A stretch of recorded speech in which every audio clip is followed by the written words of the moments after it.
രാജ്യത്തെ പാർലമെന്റ് തിരഞ്ഞെടുപ്പിന്റെ പ്രചരണ തുടക്കം പ്രധാനമന്ത്രി തുടങ്ങുന്നത് ഒരർത്ഥത്തിൽ കേരളത്തിൽ തൃശൂരിൽ നിന്ന് തന്നെയാകും.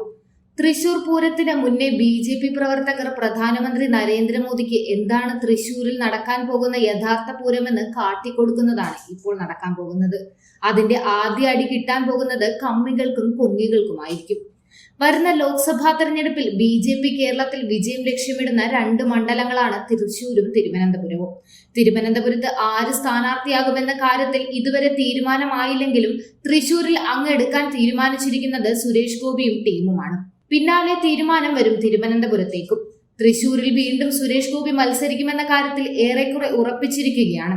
ഇത് വ്യക്തമാക്കിക്കൊണ്ട് തൃശൂരിൽ സുരേഷ് ഗോപിക്ക് വേണ്ടിയുള്ള ചുവരെഴുത്തുകളും തുടങ്ങിക്കഴിഞ്ഞു. ലോക്സഭാ തിരഞ്ഞെടുപ്പിനുള്ള വിജ്ഞാപനം വരുന്നതിന് മാസങ്ങൾക്ക് മുമ്പ് തന്നെ ഇത്തരത്തിലുള്ള ചുവരെഴുത്തുകൾ നഗരത്തിൽ പ്രത്യക്ഷപ്പെട്ടു തുടങ്ങിയത് എന്തിനാണ് എന്നതാണ് കാര്യം. ബി.ജെ.പി. പ്രവർത്തകരാണ് പാർട്ടിയുടെ ഔദ്യോഗിക പ്രഖ്യാപനത്തിന് മുന്നേ തന്നെ സുരേഷ് ഗോപിക്ക് വേണ്ടി ചുവരെഴുത്ത് പ്രചരണം തുടങ്ങിയിരിക്കുന്നത്. പ്രധാനമന്ത്രി നരേന്ദ്രമോദി തൃശൂരിലെത്തുന്ന പശ്ചാത്തലത്തിൽ കൂടിയാണ് ചുവരെഴുത്തെന്നത് ശ്രദ്ധേയമാണ്. ഉച്ചതിരിഞ്ഞ് കൂടനെല്ലൂരിൽ ഹെലിപ്പാഡിൽ ഇറങ്ങുന്ന പ്രധാനമന്ത്രി കാർ മാർഗമാകും നഗരത്തിലെത്തുക. സ്വരാജ് റൗണ്ടിലെ ജില്ലാ ആശുപത്രി പരിസരത്ത് നിന്ന് നായ്ക്കനാൽ വരെ 1.5 കിലോമീറ്ററാണ് റോഡ് ഷോ നടക്കുന്നത്.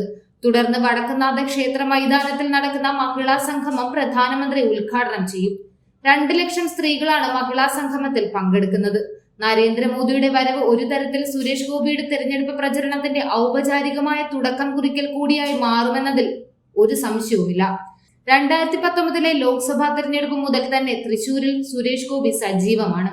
UDF-ൽ നിന്നും ഇത്തവണ TN പ്രതാപൻ വീണ്ടും മത്സരത്തിനിറങ്ങുമ്പോൾ മുൻമന്ത്രി ജനകീയ മുഖവുമായ VS സുനിൽകുമാറാകും LDF-ന് വേണ്ടി സ്ഥാനാർത്ഥിയാവുന്നത്.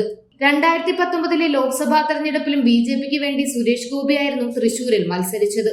മണ്ഡലത്തിൽ ബി.ജെ.പിയുടെ വോട്ട് നില 2014-നേക്കാൾ 3 ഇരട്ടിയോളം വർദ്ധിപ്പിച്ച് ശ്രദ്ധേയമായ പോരാട്ടം കാഴ്ചവെക്കാനും അദ്ദേഹത്തിന് സാധിച്ചിരുന്നു.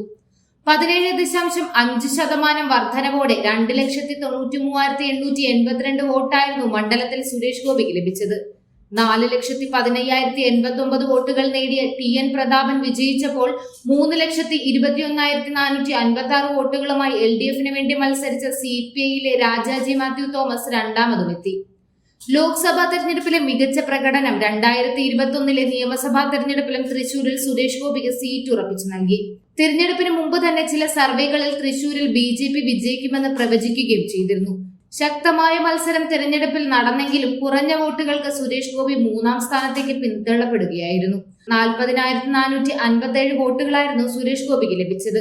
CPI-യിലെ ബാലചന്ദ്രന് 44,263 വോട്ടുകൾ നേടി വിജയിച്ചപ്പോൾ 43,317 വോട്ടുകളുമായി പത്മജ വേണുഗോപാൽ രണ്ടാമതുമെത്തി. എന്നാൽ ഇത്തവണ വിജയം പ്രതീക്ഷിക്കുന്ന മണ്ഡലമാണ് തൃശൂർ. കഴിഞ്ഞ തവണ പരാജയം നേരിട്ടെങ്കിലും തൃശൂരിൽ ബി.ജെ.പിയും സുരേഷ് ഗോപിയും ചെയ്ത സേവനങ്ങൾ ചെറുതല്ല. ജനങ്ങളും അത് തിരിച്ചറിഞ്ഞു കഴിഞ്ഞു. അതുകൊണ്ട് തന്നെ ഇത്തവണ ബി.ജെ.പി. ഏറ്റവും കൂടുതൽ വിജയം പ്രതീക്ഷിക്കുന്ന മണ്ഡലമാണ് തൃശൂർ. ഇത്തവണ സുരേഷ് ഗോപി തൃശൂരിൽ വിജയിച്ചാൽ അത് പിണറായി വിജയനും ഇന്ത്യ മുന്നണിക്കും കിട്ടുന്ന ഒരു പ്രഹരമാകുമെന്നതിൽ ഒരു സംശയവുമില്ല. കൂടുതൽ വാർത്തകൾ അറിയുവാനായി ഈ ചാനൽ സബ്സ്ക്രൈബ് ചെയ്ത് ഫോളോ ചെയ്യുക.